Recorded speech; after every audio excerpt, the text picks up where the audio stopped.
Well, hey there. Good afternoon to everybody. Thanks for watching the channel. It's an introduction. I started this channel because basically I wanted to give everybody an insight, transparent, true view of what it's like to work police work. My name is Brian Walker. I've been a city patrolman and both a sheriff's deputy, and I gave 30 years of service. And I've ran into a lot of stuff that the people on the outside don't see. You're on the outside trying to look in, you don't see a whole lot. So here's one of my photos here when I was a city patrolman. I retired as a sheriff's deputy. I've been retired about 2 years. And I thought about it. I said, well, I need to start a channel. So, and that's what I plan to do. Not to glorify myself or the profession, but to give a transparent view of what happens from day to day on the job. I remember when I was very young, just starting out, I think maybe 1998, maybe that might be the time. First time I ever saw anything like this, a lot of violence. It was a Sunday. Typical when you work patrol. I was on patrol. You are the officers that initially go out there and answer the call when it comes out. And if a detective is needed, then they're called out later. But you're the first responder. So it was a Sunday afternoon, and I'll let you know, for Sunday to be the Lord's Day, people raise more hell on Sunday than they do Friday and Saturday put together. But anyway, I was on patrol and I get a call from the sheriff's office. And they tell me, our deputy's tied up. Can you run and check on something? And of course, at that time, the sheriff's office was always busy, catching calls all the time. Never had enough manpower that they need to sufficiently get it done. And that's the case elsewhere nowadays. It's everywhere. So I said, okay. They said, can you run out there? It sounded like a war zone going on, a bunch of shots fired. I said, okay. So I go out, and I remember it's on Old Maxton Road. I go out probably a mile and a half outside the city, and I come to a crossroad. There's a car in the middle of the road.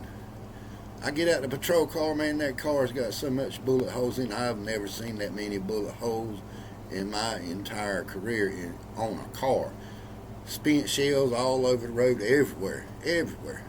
Must have been thousands of them, I don't know. There had to be 2 or 3 different weapons that shot that car up. Run up to the car, there's a female victim there, and she's deceased. God rest her soul. I know her name, but I'm not giving names out. There's a male in the vehicle with her, and he's holding on. So I called emergency traffic. I called the sheriff's office and say, look, we need to send your crime scene tech out here. We got a situation out here, man. We got a code 1 homicide. This vehicle's been riddled up. When you're a young man and you see something like that, it does something to you. That changed me for the rest of my life, because that's evil out there, bud. You don't understand the evilness.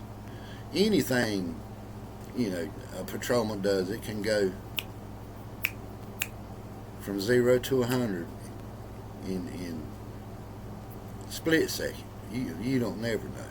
So the sheriff office guys got there, and I got the yellow crime scene tape out and was cordon off the area, and the investigators were coming in, and I think later on there was an arrest made on that situation.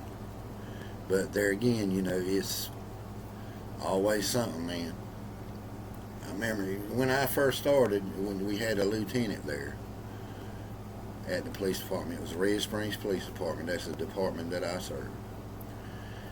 And I come in one day, and remember, this is the time you don't have no internet, no cell phone, none of that. The pagers were just coming out. But I'm on the way to work, and I'm at the light, and I look to my left. I see all these TV screens, or TV vans of media, news media. I didn't pay no attention. So I go in the back door there, and a buddy of mine, Johnny Chavis, he pulled me to the side and said, "Hey, got something to tell you." And I said, "Okay, what's up?" He said, "The lieutenant chased a boy down last night and shot and killed him." I said, "Oh, hell."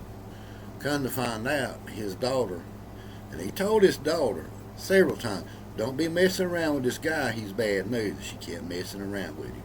Over on the bad side of town, she kept running with him. Well, they got in a fight. They were in a van driving down the road. They got in a fight in the van. He beat the heck out of her in the van and threw her out in the roadway while the van was moving. Well, he found out about it. He went and hunted this boy down. He went home. He had a Chinese assault rifle he had made fully automatic. And there was a trailer park maybe a mile and a half out of town. He caught the boy. He blew the boy's head off with this darn assault rifle. So they told me, say, "Hey man, get in your car, keep it clean, go hide, do whatever you got to do. It's real tense in the town right now, and this and that and the other." And I'm just getting started, man. So I'm on pins and needles the whole shift. I watch everything I do. I try not to stop cars unless they really needed to be stopped for something. I just basically went out there and answered my calls and done what I was supposed to do on that.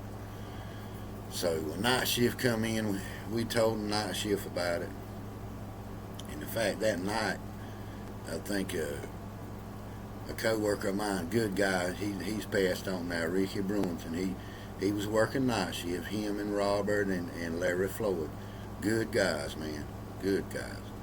So he was doing his patrol around behind the Pizza Hut, and somebody shot his car.